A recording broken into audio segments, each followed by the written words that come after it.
This week I am travelling around Shikoku, which is Japan's smallest major island. We rented a car from Imabari and headed to our first stop in Matsuyama. This is the capital of Ehime Prefecture and also the largest city on the whole island.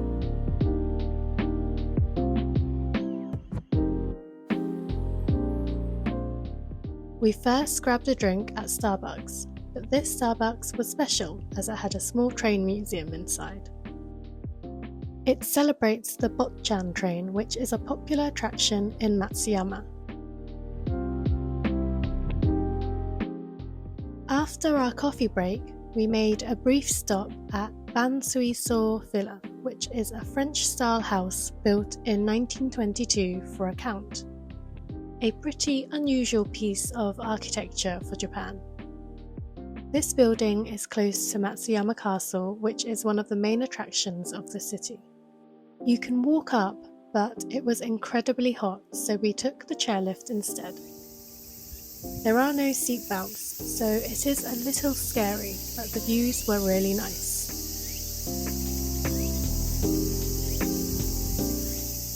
Another option is to take the ropeway. Once you reach the top, there is still a small uphill walk before you reach the castle. The castle is fairly large and you can learn a lot about the various ways it was used for attack and defense. It is a great place to take kids for some interactive learning.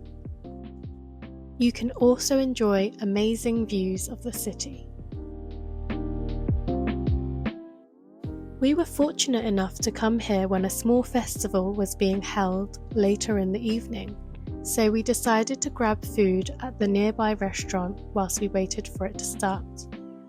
I had udon noodles with the local speciality of fish cake. After, I bought an orange ice cream for dessert, as Ehime is famous for its oranges. The festival started at 6 p.m. and the decorations around the castle were illuminated. We enjoyed listening to traditional Japanese music whilst watching the sunset.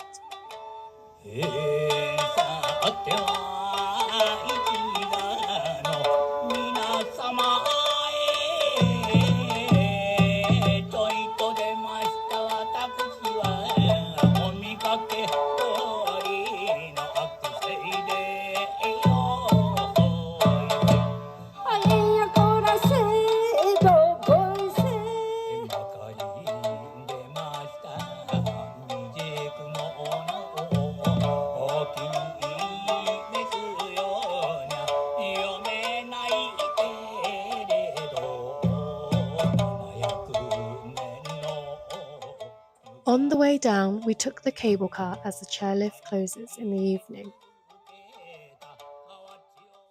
After stopping off at our hotel, we went to a local izakaya for food and drinks before going to sleep.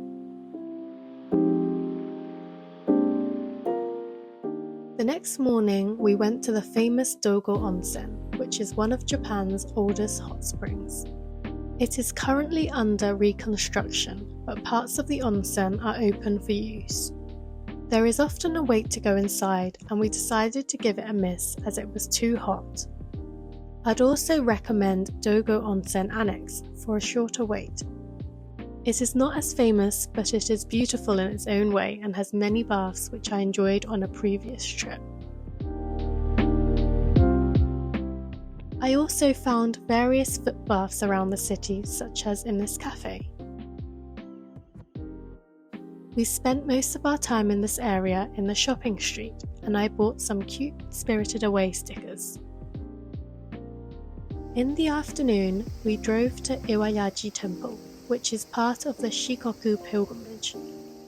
The pilgrimage to the 88 temples around the island is one of Japan's most famous, and we wanted to visit a few of these on our road trip.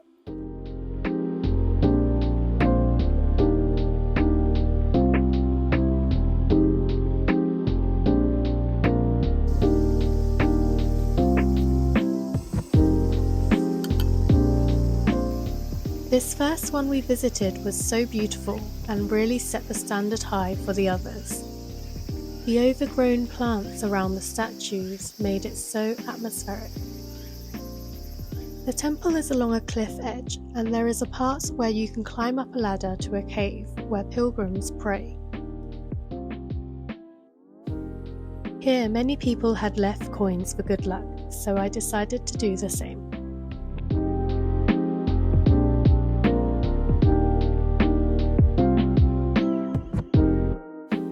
The climb down is a little scary and not for those afraid of heights. Before I leave temples, I often like to get fortune slips, or omikuji in Japanese.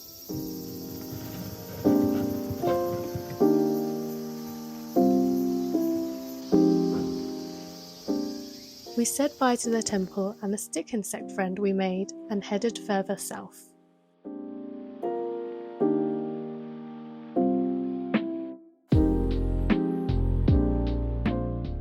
Along the way, we saw a river with the most beautiful blue water and stopped off here to explore.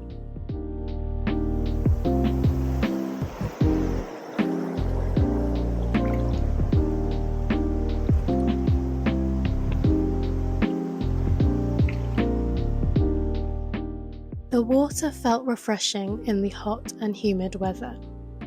We stayed here for a bit before heading further up the mountains. Once we finally reached an opening, we were surprised to find just how high up we were. This place is called Shikoku Castle. The views were amazing, and it felt so different to all the other viewpoints I had seen in Japan. We were so high up that it actually felt cold here, which felt really unusual due to how hot Japanese summers are. We enjoyed another stunning sunset and even saw a rainbow to end our time in Ehime. The next part of this Shikoku trip will be exploring Kochi Prefecture, so please subscribe to this channel for more travel videos.